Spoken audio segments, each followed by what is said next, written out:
It all started 3 weeks after I moved into my new apartment. A quiet corner unit in an old building downtown where the lights flickered for no reason, and the elevator moaned like it remembered every soul that ever used it. I was working late nights on a freelance project, my routine often stretching past 3 a.m. That night, the city outside was dead silent. No traffic, no sirens, not even the hum of life.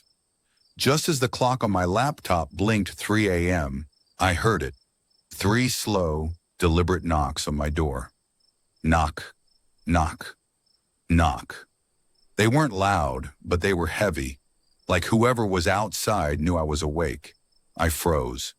No one visits at that hour, and I didn't know anyone in the building. I tried to ignore it, thinking maybe I'd imagined it, but then it came again. Knock, knock, knock. Each hit slower, harder, more deliberate.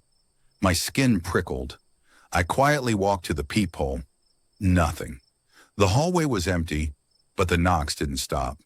They were coming from the door. My door. I whispered to myself, maybe it's the wind, even though deep down, I knew wind doesn't knock 3 times. I called out, "Who's there?"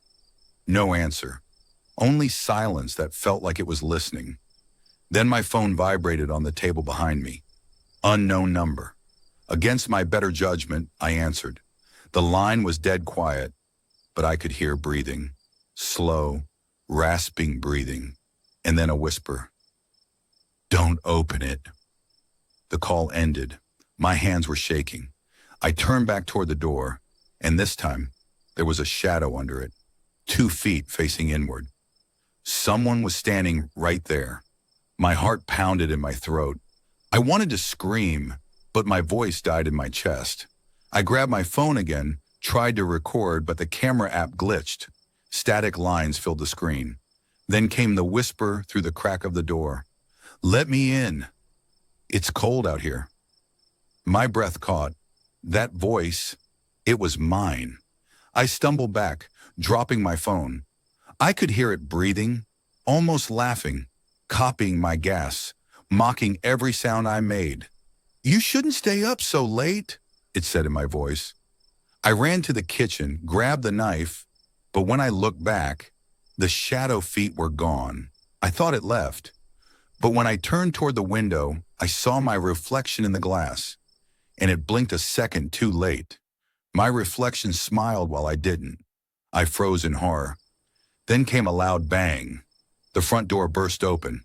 I rushed to it, knife raised, but the hallway was empty. My neighbor from 3B appeared, asking what happened. I told him someone had been knocking.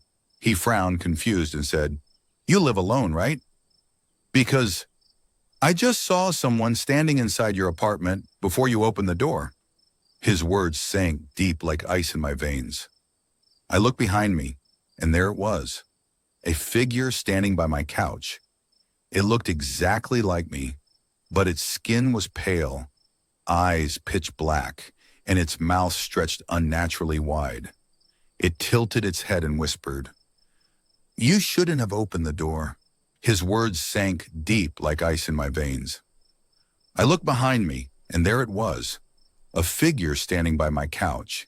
It looked exactly like me, but its skin was pale, eyes pitch black, and its mouth stretched unnaturally wide.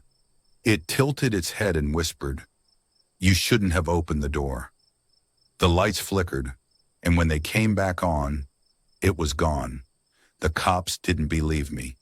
The camera footage only showed me, standing alone at the door, talking to myself. But every night since, at exactly 3 a.m., I still hear the knocking. 3 slow knocks. And now the voice outside says, "Let me in," again.